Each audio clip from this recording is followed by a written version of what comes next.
Hello, everyone, and welcome to today's session.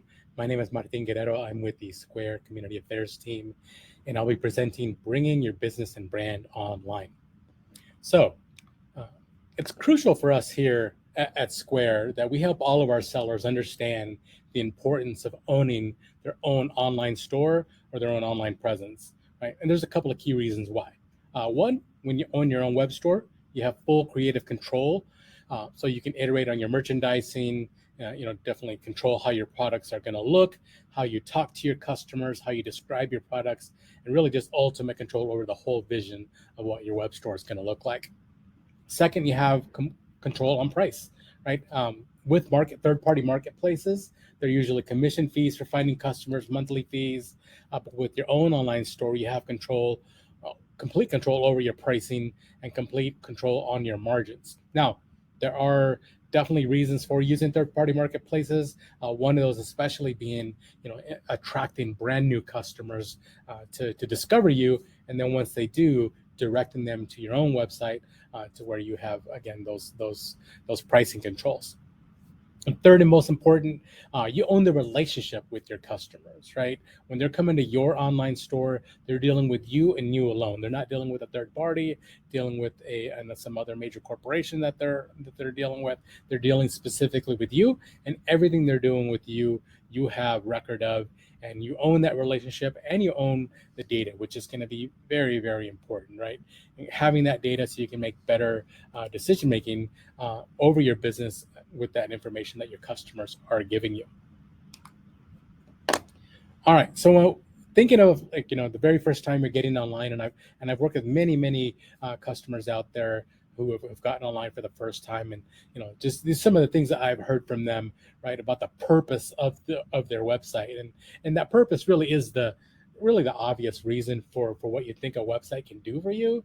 On the left side of the page here, we've got some of the more common purposes that I hear, right? I want to attract traffic and grow an audience, right? But really the ultimate goal there is to sell an ebook, to that audience. You want to attract folks to that and grow that audience because you ultimately want to sell them that.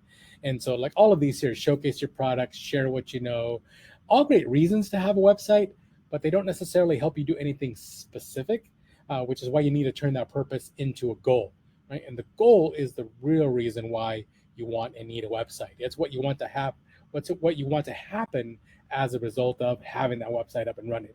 All right. So, when someone says, "Oh, I want to showcase my products," well, great. You want to showcase your products, but what good does that do if folks aren't buying your products, or you ultimately want to sell those products? And that's okay to think that way, right? I know folks are like, "Oh, I don't want to seem too salesy." I mean, you're a business. Your ultimate goal here is to sell those products and services in order to support the business, yourself and your family, whatever that reason is for having your business. So when you think about these purposes, really thinking about what the goal here is, right? So that last one was the most recent one. I really want to entertain the folks that come to my website, my readers, right? And when they get there, I want to be able to send them that newsletter. Well, that's the goal, right? You want to have them come, you want them to stay, read what's happening, leave you their email, so then you can grow that subscriber base and start marketing them. Maybe now, if you're in the entertainment business, maybe you have a show coming up. Maybe you have, some sort of, a webinar going on or something streaming that you want folks to attract to, right? You're going to use those emails to market to them. So again, that's the end goal there. All right. So once you've gotten to the heart of why you want your business online, let's go over some of the content you're going to need to make that happen.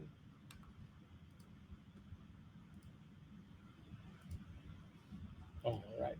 Okay, so let's go over the website essentials, right? What every small business website should include. Now, I'm a consumer. Anyone watching this, you're all consumers.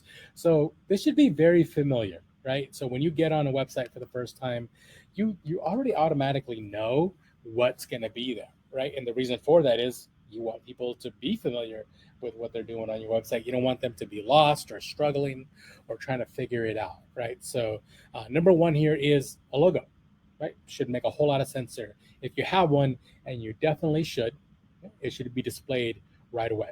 right? Make sure that your logo fits into your brand in every way, especially with the overall color scheme of your brand, right? Usually when you log on a website for the first time, usually that logo is up in the center there at the very top or in the upper left, right? Very, very prominent. You're seeing that displaying that logo. A search box. The search box is a big one, especially when it's in the what's considered the upper fold, right? That's the top part of the website. Everything you see on a website before you have to do any scrolling. Simply having the option to search puts buyers at ease, right? Even if they don't necessarily use it, knowing it's there is a transparency cue for your buyers, right? You're not hiding anything. It's like you're coming on my website, you can click in the search box, find what you need, get it done, and go, right? Yeah, I'm not holding you hostage here. I'm not trying to hide anything, not trying to make you go through 50 different pages to try to sell you 50 different things, right? Search what you're looking for, get it, be done, easy. The footer. And that's, if you're not familiar with the footer, that's the bottom of every single web page. And that footer is almost always going to be the same across every single page. Once you customize it, usually stays. It's not different from page to page. It's going to be the same across. And most studies show, when there's a lot of studies out there about what people do when they go to a website, most of the studies out there show that after someone visits your website, after looking at the main navigation, the header image, they're usually going to scroll down to the bottom to check out the footer. And that's a great place for your contact information, social media links, and even a newsletter sign-up form for folks to be in contact with you. Speaking of social media network links, these definitely go to social proof and things that are familiar. If buyers have not done business with you in the past, they're going to do some research into you, some investigating into you. That's usually going to include going to your social media to see what's going on there. What are you posting on there? What are people saying? What are people commenting? Are they sharing your information? Right? They're going to look for that because it's a social network. They're looking for what other people are saying about you, not necessarily what you say about yourself. The primary or the header image, right? That's the image being one of the first pieces of content visitors see on your website, plays a really key role in grabbing a person's attention and establishing a connection, right? Also, that first great image can kind of, can give your website personality, make it stand out amongst your competitors, and make you easily recognizable. Mobile first, mobile optimized goes without saying. Shopping from smartphones is a major driver of e-commerce sales. The percentage of sales coming from mobile devices goes up each and every year, and of course these past few years even more so. That was charged up even more so these past few years when everyone was stuck at home. Secured, right? Again, a must have for every website, especially if you're taking payments, right? And when you go to a website, you usually see a little lock in the address bar that'll signify that the website is secured. This is a must-have for anyone taking payments. It's required. This is what's going to encrypt the information that's going across the internet to make sure no one is able to steal that information. So put your buyers at ease, letting them know that their information is secured. And then standard pages, like I mentioned at the beginning, we're all buyers. When we go to a website, we expect a home page, an about page, shop, contact, right? Those types of common pages. So when someone goes to your website, they see those, very familiar. They know what's there. They know what to expect when they get there, right? It's old hat. It's not having to, what is it? What does this page mean? What is that? Now you can have other pages, of course. You can have as many pages as you want, but having those standard pages, making those really familiar for folks to make it easy to do business with you, it's going to go a long way. All right, so let's go over what you want to consider when registering your business's domain name. Right, this is your address on the internet. This is real estate on the internet.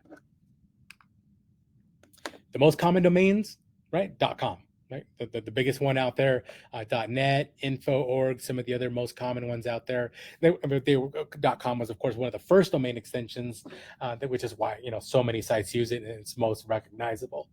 Now, when you're registering domain names, if you're using slang words with multiple spellings, might be harder for your customers to find your site. So make it easy to spell and memorable. And what I mean by slang or just different spellings, the word express is a great example, whether you're spelling it with an EX or just with an X, right? It's said exactly the same way.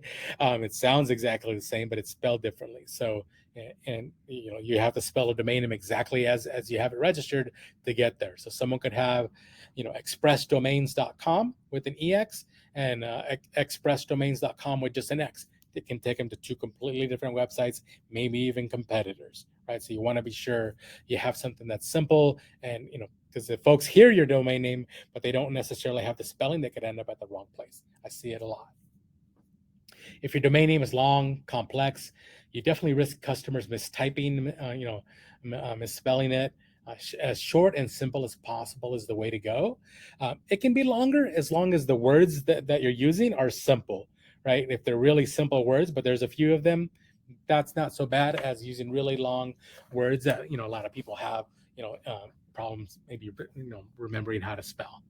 Keep it as short and simple as you can. Numbers, and so the only characters you can use when registering a domain name are letters, numbers, and hyphens, right? Hyphens, I mean, no one really uses them. People who hear your address aren't going to remember, to put in the hyphen. They're gonna forget that and put it in. Again, if you have a domain name and it has hyphens in it, and someone has the same exact domain name or words without the hyphen, it's going to take them to a different website. So you don't want to add hyphens in there because someone has the domain name you already have. So now you want to put hyphens in it. It's something that's been tried many, many times in the past to a lot of failure. So don't do that. Same thing with numbers. Going back to that EX and X for Express. If I say, my domain name is top5domains.com, is it the number 5 or is it 5 FIVE spelled out? Right? If I don't necessarily give you a business card or something with it spelled on there, and I just say it and I don't remind you that, oh, hey, don't forget it's the number 5, not 5 spelled out, or it's 5 spelled out, not the number. Right? Again, just making it confusing for someone and making it a case where someone can forget which one it is. So try to avoid that if at all possible. If you don't have a unique business name, then you might want to consider using keywords that describe your business and services you offer. Also do some research, right? Make sure your domain name isn't already trademarked by someone, copyrighted, or used by another company. When you go to register a domain name, if it's already in use, it will not let you register it. But someone might have some sort of trademark on it. So definitely just do some research. I mean, the simple Google search will usually let you know that. When I'm talking about using keywords, I just had to have my windshield replaced.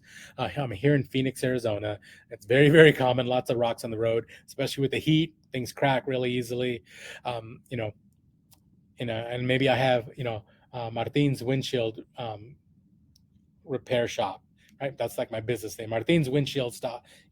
Is my domain name, but maybe or is my business name, but maybe my domain name is phoenixwindshields.com or phoenixwindshieldreplacement.com or phoenixautoglass.com, something like that, something that someone would type into Google.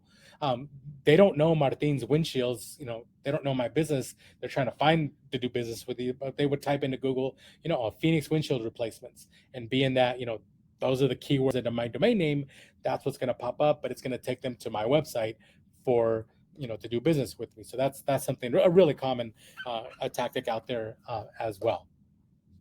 So choosing a domain that's catchy, memorable, essential, right? Very, very key to your overall online success. And once you've come up with a name that's available, highly recommend you locking that in, even if you think you might change it. Right? Domains are pretty inexpensive. So if you come up with something and you like something better a little bit later, it's not that big a deal to register another.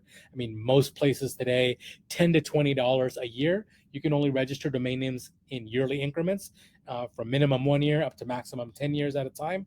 Right? So even if you pay $20 for 1 year, some places have a refund policy, usually within the first couple of days. So if you have to change it, right, it's usually not that big a deal. Once you've locked in your domain name, you've got your domain name, what can you do with it? You're right. Number one is connecting it to your website, right? I've got my domain name, martinswindshields.com. That's where you're going to go to do business with me. That's when I'm going to put my business cards, my marketing, everything.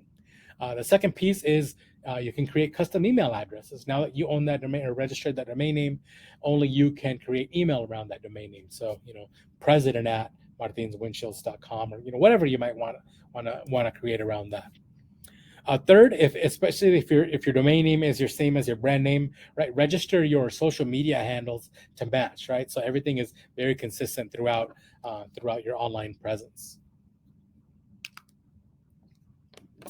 All right, product photography and video. Well, when we're shopping online, and we're all just shopping online nowadays, it seems, you're paying really close attention to the images, often without realizing it. Subconsciously, you're paying a lot of attention to the images, and we absolutely know that product photos are important, but just how important are they? Right? We love stats, so we survey our customers all the time to find out what's driving their purchasing decisions. And over 85% of our e-commerce shoppers say product pictures are very influential when deciding whether they want to buy a product. Right? A product picture really is worth 1,000 words. Someone commented here, if I can't see it, I can't make a decision about it. Right? So if your picture is blurry, maybe you don't have a picture, they can't make up their mind whether they're going to buy your product or do business with you because they can't see it. Right? You have to remember, when someone is going to your website, you're not there to talk to them. So the product video, product photos, videos, the descriptions, the content that you have on your website has to speak to them for you. It's very, very important that you have good stuff on there. It's different when someone comes into your store and they can see, oh, over here is the rack of women's clothes, over there is kids shoes, right? They know, they can see it, they can touch it, they can feel it. Online, it's very, very visual, so those images have to resonate with your buyers, right? This is I like to use this as a before example when I'm talking about product photos.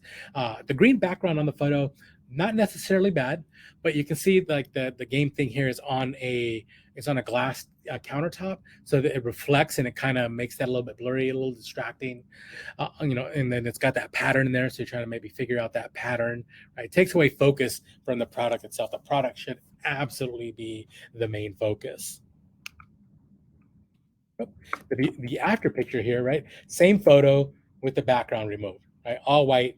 What people like to call the Amazon effect. If you shop on Amazon, you'll know there's never any background on the photos. It's usually just copied and pasted on a white background or removed. Lots of tools out there to be able to remove backgrounds on photos quickly and easily and professionally. So definitely take advantage of those. That's what I did with this one. I ran at the Square Photo Studio. You can take any picture or take a picture and remove the background or add a background color as well. Now, doesn't just have to be a white background, right? If you have a really nice color scheme, you want to use some background color, you absolutely can, just as long as it's not taking away from the actual product itself. In this case, the white background really lends to this photo here with the pastel colors there. It makes those really, really pop, and you're really just paying attention to that product there and leading you down a path to buying it. So, very easy for you to take product photos yourself. We're all walking around with these amazing cameras on our phones today. You don't have to worry about carrying around a digital camera really anymore like back in the day. Your camera phone can absolutely do that. So if you're going to do it yourself, right, keep testing. Take a ton of shots. Figure out what camera angles, whether it's close-up, backgrounds, that are going to make your product look absolutely the best, right? You have a great product. You want to showcase in the best possible light. So make sure, you don't just snap a photo, put it up in a rush, right? Take your time, take a ton of shots, pick what's going to be best. Especially if you're doing something like jewelry or something handmade that's got a lot of detail on it, right? Those close-up photos are going to really, drive home the fact that, this was artisan made, a lot of handcrafted detail in it, right? When you go to your website and you add photos, you're just going to have one primary photo, and then you can add as many photos as you want to showcase that even more. Different angles, different lighting, close-up, all you want to do. Again, those photos are really going to do the selling for you when someone goes to your website. So definitely use those to your advantage. Take great photos. A lot of photographers out there have pivoted to doing product photos. Maybe they got away from doing the family photos that they couldn't do during COVID. They know how to stage a product really well. They usually have great backgrounds that you can use for that. So, if you don't want to do it yourself, There's tons of folks out there that can do it for you. All right, next up, video, which is the king of content today, right? Look at all the social media apps out there. Video is king, and you can use it to your advantage as well on your website, right? Educational videos, great if you're looking to increase your brand discoverability. Educational videos can really help you achieve that. FAQ videos, right? Answer the questions that folks ask the most about your product and service. Product videos showing your product in use, maybe how it's used, what it looks like. Unboxing videos, very very popular online today as well. Company videos, or what they call culture videos. Those are the ones that you really want to use to your advantage to kind of show the behind the scenes, the real people, right? Especially if you're a small business, right? You're not this large faceless corporation. It's you and your family doing the work. Show that off, right? People really want to be a part of a story. So if they can see that, oh, this family is doing everything. They're in the back. They're showing them boxing everything up. They're showing them prepping all the food. Like really use that hashtag BTS, which stands for behind the scenes. There's also Korean K-pop that uses BTS, so don't confuse the two. But behind the scenes videos on social media, very very popular today, very impactful because again, it shows a real company, real people behind the scenes. But definitely use those to your advantage. Same thing with testimonial videos, very very powerful. Can help you build up your brand trust by showing your clients, your customers, talking about your product and what pain point it solved for them, right? We as consumers expect you as a business to sell us, right? And to talk about how great your product is, how great your service is. We expect that. We know you're going to do that, right? That's your job as a business. But when we see someone else doing it for you, a friend, a neighbor, someone online, giving a testimonial or a review about your product and service, we weigh those very, very heavily because it's like, oh, even though it's about you, it's not from you, right? It's someone else saying what you would say, but it's someone else giving me a recommendation, right? So very, very powerful. Definitely use those to your advantage.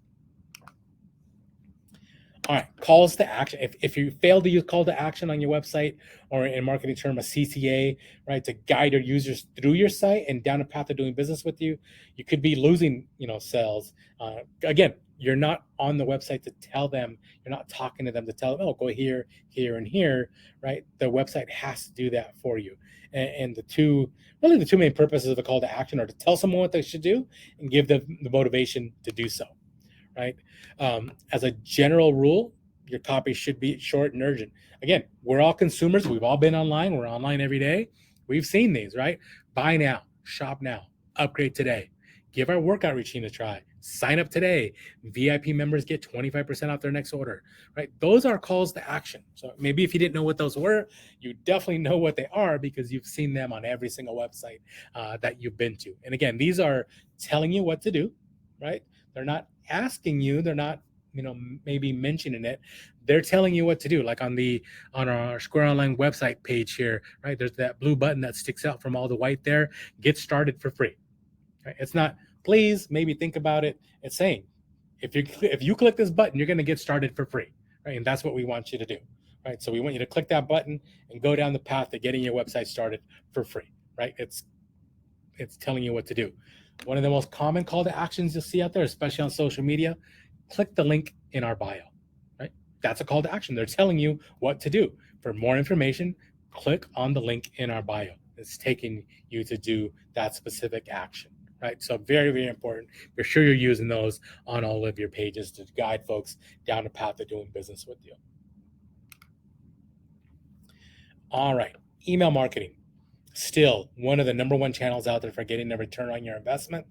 Very, very powerful. I mean, there's literally billions and billions of emails being sent and received every single day. So let's talk about just some of the ways you can use email marketing. Right. If you're just getting started with email marketing, I suggest you start by sitting down and asking yourself, what do I look forward to receiving in my inbox, right? What can I share with my customers that they might not know?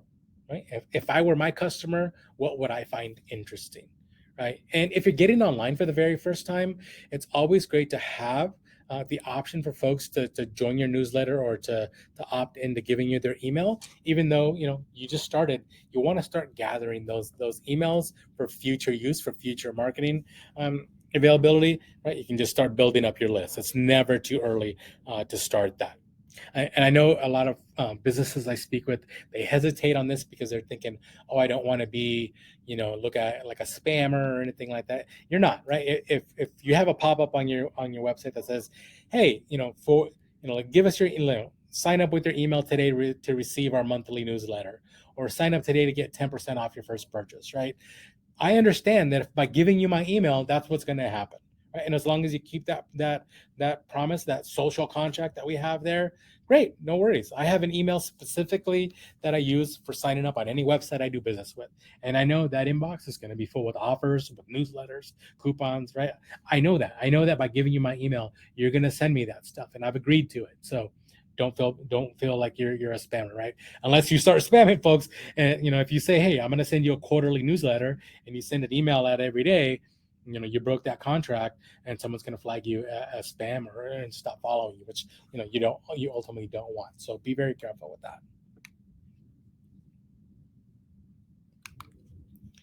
All right, social media, it's a big one, right? And still evolving every day. But it is a great tool for engagement and a way to drive traffic to your website, right? I always tell people, no social media account by itself can replace your website, which is your digital home, right? I like to say that it's your website is the center of gravity for your online presence, right? So let's review some of the things you can do to be successful with social media marketing. And I realize, you started a business to become a baker, to become clothing designer, or you're doing consultation. Like, I understand you got into business to do all those things, not to be a social media marketer, but as a business owner, as a small business, like, you're going to wear a lot of hats, and doing your social media is one of them, until you're able to have someone else do that for you. Number one, do your research, right? On which social networks does your target audience hang out? Where are your competitors, right? What does each network offer you?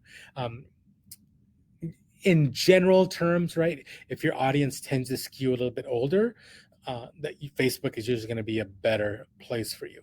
If your audience tends to skew much younger, today that's TikTok, and then behind that, Instagram. So just knowing that, right? You don't have to be on every single platform. You will want to create a profile and lock that in on every single platform, but you don't necessarily have to be there. And what you don't want to be doing is posting the same exact content on every single one, right? If I go to your Twitter, Instagram, Facebook, and TikTok, and it's the same photo on every single one, right? I mean, it's like, well, why am I going to each of these, right? TikTok is obviously very, very video heavy. So that's maybe where you want to do your videos. Maybe on Facebook, you want to do picture posts, right? Same thing with Instagram. Instagram can do both, and it's more versatile that way. So just thinking about that, right? Obviously, YouTube is going to be for, your podcasts, your testimonials, your product videos, things like that. So just knowing what that's going to do. I'm going to go over here, break down these last two: create shareable content and measuring your success, right? But engaging with your fans, right? It's simply not enough for folks to just see your media content. You want them to listen to and engage with it. So it helps to ensure it's not all about you, right? If they're commenting or asking questions, be sure and respond and answer as much as you can. They're following you because you're sharing interesting information, and you're creating opportunities to engage and relate. So again, it's social media, right? The whole point is they want to be able to interact with you as a business. All right, so let's talk about creating shareable content. Go back one here, right? Very similar to the video types, right? How-to content, inspirational, emotional, reviews and testimonials, and insightful. These are some of the most common types of content that folks post out there. And again, I didn't put on here, um, you know, uh, like a buying post, like just buy now, buy now, buy now. That's the one thing that you want to avoid, is just putting posts out there to buy this, buy this, buy this, buy this, right? That gets drowned out very, very easily. Folks are looking for insightful content. If you're, I like the emotional one here, the example here, a greeting card company showing a kid opening a birthday card, actual paper, physical birthday card on their birthday from their grandparents instead of just an email or a video call. Video calls are great, but that's something that they can hold on to, something that physical they can grab, right? Something emotional like that. Um, Again, reviews and testimonial, very powerful content. It's about you, but it's not from you, right? So we tend to take that information from someone else. We take, we'll take your information with a grain of salt, but if someone else tells us that, what all you're saying about yourself is true, we tend to believe them more than that. So just thinking about whether it's a how-to video, demo, right? Making someone's day, motivating them with action, inspirational content. You see those a lot out there, right? Rise and grind, right? That type of stuff. And just telling people how great they are and how to have a great day, right? Versus just a, hey, we have a sale, we have a sale, we have a sale, right? You don't want that message to just get drowned out. You want to mix up that content for sure. And so followers, fans, and views on their own don't necessarily mean too much, but they certainly are going to give you a sense of your reach, right? So this is how you're going to know whether the work you're doing is paid off, what does success look like, right? Um, Engagement. Are people responding to and commenting on your content? What are they sharing, right? The platforms like Instagram, Facebook, TikTok, right? They give you a business version and it gives you data, gives you stats, right? What's your most popular content? Is it the inspirational content that's really getting all the likes and comments and shares? Or is it the emotional, or is it the reviews? Like, what kind of content is really, really resonating with your audience? You're going to be able to know that by reviewing the data that those providers give you. And it's all free. So really take advantage of it. Really, really powerful network to get your business going, right? Action. Are they doing what you're asking them to do? Right. Once you've told them to go click the link in your bio and it takes them to your website, are they filling out the newsletter to sign up for your marketing? Are they submitting the contact form for a free consultation? Are they buying? Right. Are they going to your website to your shopping page and buying what you're asking them to buy? Kind of going back to that previous call to action that we talked about earlier. Right. So that, right? So you have that information at your fingertips. The networks give you that, right? Where are people clicking? What's popular? What's resonating? So you can tailor your content towards that. All right, we touched on it earlier at the beginning of mobile, right? Your buyers are on mobile all the time. Think about your own behavior, right? Um, think about the last time you had you know, order a last minute gift or order dinner for carry out or made an impulse buy while on social media, all on your phone, right? We do it all the time. I do it all the time. I've discovered a lot of new small businesses, on social media and purchase from them. So um, very, very vital that you're prioritizing mobile. And just about every platform out there today makes it so your website is mobile friendly, but you definitely want to do some trials on your website when it goes live on your mobile to make sure they're not getting stuck there. When you're on mobile, branding gets really simplified, right? Even though we have bigger phones with screens, it's still a smaller screen compared to a tablet or a laptop or a desktop. So real estate on a screen, on a phone screen, is limited. So you normally see either like one just column or maybe two column view, like in the example here, right? It really helps to focus the conversion rate, because you're not talking about animations and videos and things all popping all over the page. It's got to be quick and simple because we don't want it to slow down our phone. We don't want it to slow down the browsing. It's got to be simple here. Now, I have an example here, Nike.com, right? One of the bigger companies out there in the world. Very simple mobile site. You can see here they actually have color, background colors here. You can see the background of the web page itself is white, but on their photos they have that gray, so it makes the shoe itself pop out. And then they have their Nike red, popping out there, just in and coming soon. That's their primary brand color, that Nike red, and to make it stick out even more. Really simple, right? Great photos, got their brand colors in there. Background makes the photo pop even more. So again, really high quality imagery there. I'm buying these shoes online. They've got to look sharp for me to make a buying decision on there. So, your brand gets really simplified on mobile. So colors, fonts, your logo, your domain name, all have to be on point there. And again, reiterating back to the point of the high quality of your images is going to be something that's really going to lead folks down a path doing business with you. So make sure when you're going on, on your website, make sure you're going through the entire process. Go through the process like you're a customer on a laptop, on a desktop, on a tablet, on your phone, especially, right? And if there's anywhere that you got stuck, your customer will get stuck as well. So make sure to remove those barriers there and make it easy for them to do business with you. So thank you for joining me today. I look forward to speaking with you again here soon.